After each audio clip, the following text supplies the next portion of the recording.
Hi. So, I'm blonde.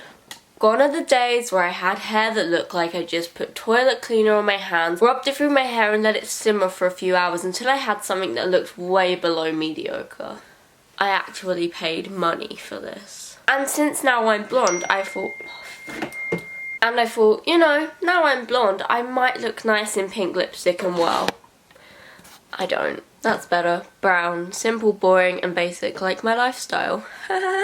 Honestly, I look like such a basic bitch today, but I don't care. Oh, look, I have wings. Oh my god, I'm a flying squirrel. I'm disgraceful. I'm gonna tell a story. So I told this story before. When I first started YouTube and I filmed on my iPhone 5S and I had no lights and I used the light from my window, even though I didn't even turn my blinds around the right way so the light would actually shine on my face, it just shined in the air. Yeah, whatever. I told this story back then. And, well, I was a flop. So I deleted it and I'm going to tell it again. Also, I only got like 200 views and I doubt those people have still stuck around, so here goes. If you saw it, thanks for sticking around. Also, sorry, also, bye. You're probably not going to watch this. So, I hate myself and this story really does describe why I do. This starts back when I was 10. Or 9 or 8, you know, one of those numbers like you don't really care about, like, you know, they just happened and you don't really remember anything that happened. And I had this friend who I pray is not watching this. We don't know each other anymore really, so like it's a bit irrelevant, but anyway, I'm gonna tell this story and I hope I don't get arrested. Like, great. You know, she was just a nice person. She was just like one of those people that you were friends with because like you went to the same school and you're surrounded by the same people and like your favorite colour was the same, you know, like, you know. And I always found her mum to be really stuck up. She was all like, oh yeah, like, you know what I mean? And they had this really nice house, and they had everything, they had like a playroom. Bitch, I didn't have a playroom. And, yeah. So one day, I was invited around her house. I'd been to her house before, but I was going to her house specifically because she got gerbils. And if you don't know what gerbils are, they're kind of like mice, kind of like that whole mice, guinea piggy, small animal family. And they're like this big, and they're just like colourful, and they just like, you know what I mean? You know what I mean.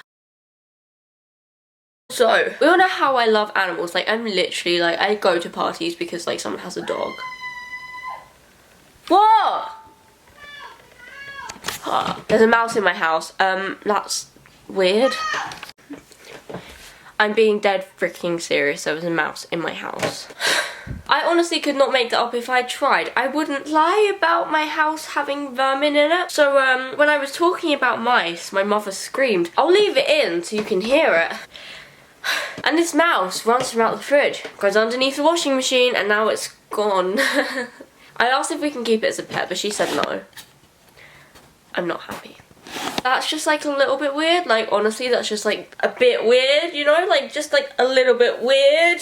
Why did you do that?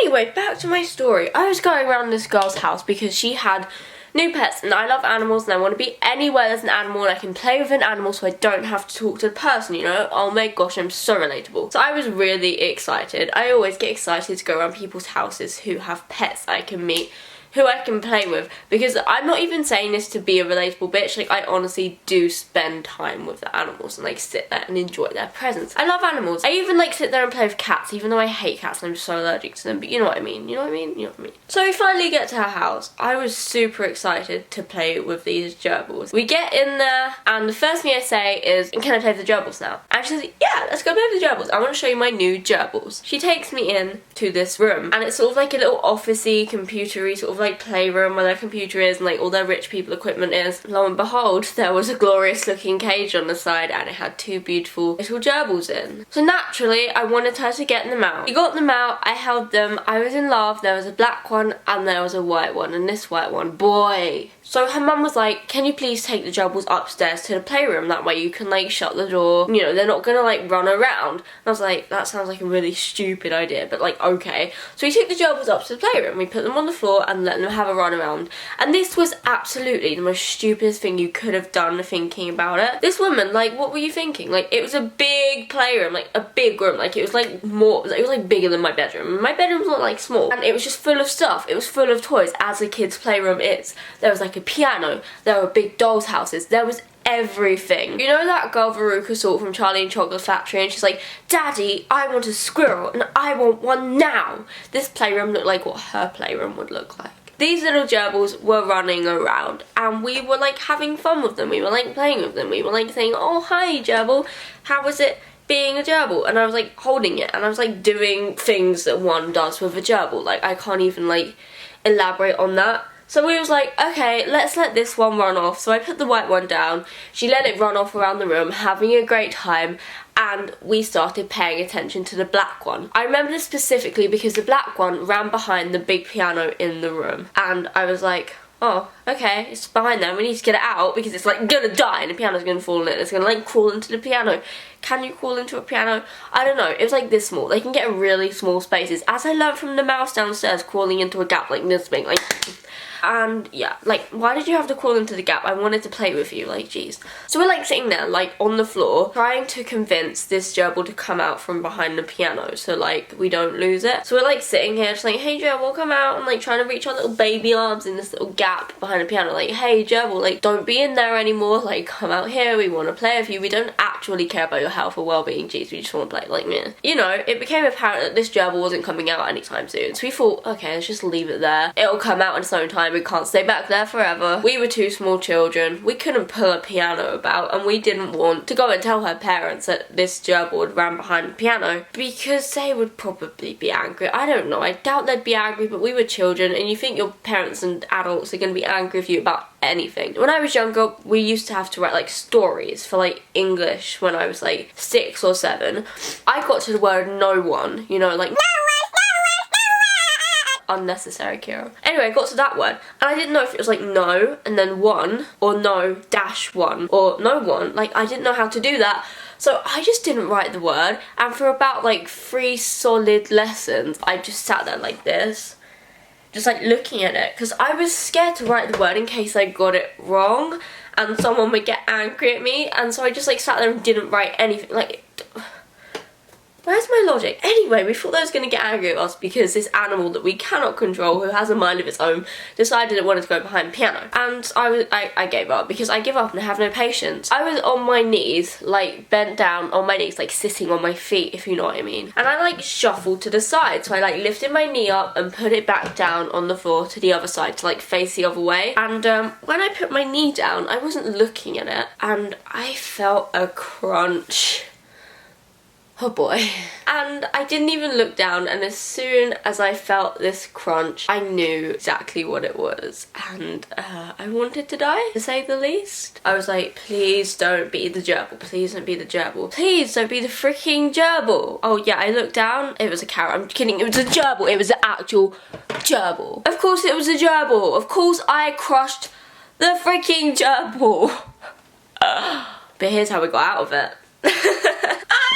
I was going to be in so much trouble, and they were never gonna let me to their huge house with all these toys ever again. So now she was crouched down looking behind this piano. So I thought, she's not looking at me. She doesn't know I've crushed it. Like, my little 7-year-old brain was like working like this because I was terrified. I felt so bad that I'd killed this animal, and I still feel bad about it to this day because I love animals, but at the same time I love toys.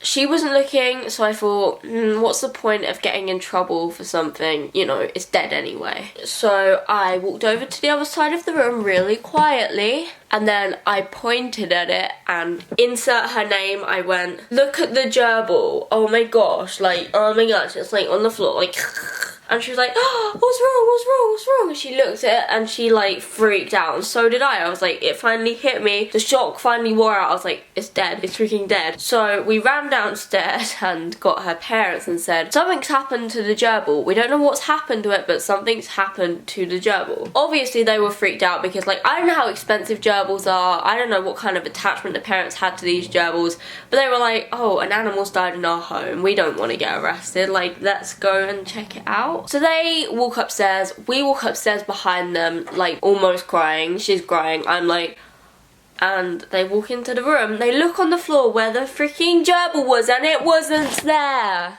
Like, bitch, where did you go? They look around for a second. I told you this is a big room, like a lot of stuff in it, and they see it on the other side of the room. I don't know how this crushed up gerbil got onto the other side of the room, but hey, and I remember this so vividly in my mind. It was sitting there like all like, and it had some like blood dripping out of its nose, and it was completely dead. And so her dad, who seemed to be quite nice, like knelt down and was like touching the gerbil and was like, whoa, it's so crushed, like something must have hit it really hard. Seems like it could have been a person. Did any of you like know? And I don't suppose my lying skills were all that great back then. I was like, oh no, it wasn't me, like I don't know, I just saw it, like it was just there. Cover up scheme. So I thought, what have I learned from all my lessons about Hitler if I haven't learned how to scapegoat? I blamed everything on the doll's house.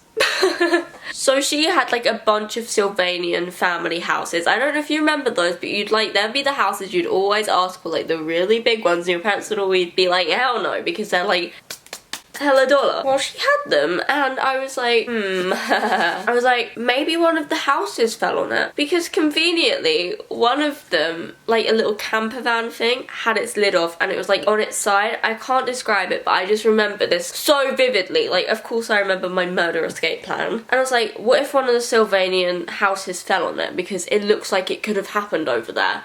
And she was like, oh my gosh, yeah, that makes so much sense, like it probably fell on it, and then Kira totally didn't step on it. I stepped on it.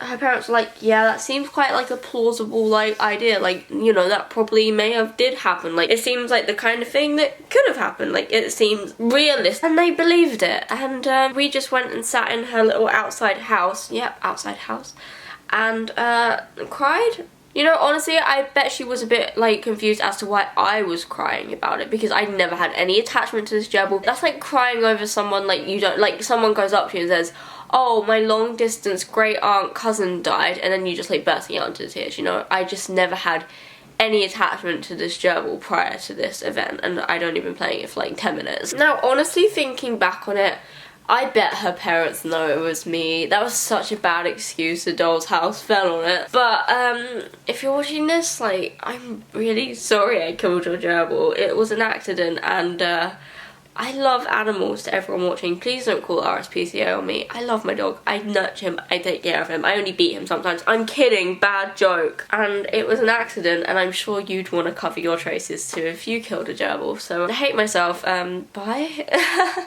That's it really. Subscribe and give this video a thumbs up and leave a comment. Like, have you ever killed anything on accident? Have you ever witnessed the death of an animal? That's a bit too much. What do you think of my new hair? Like, I don't know, comment something. I like it when you do that. Follow me on Instagram, Twitter and Snapchat. It's all down there. I'm so good at this outro. Bye. Don't kill animals, please.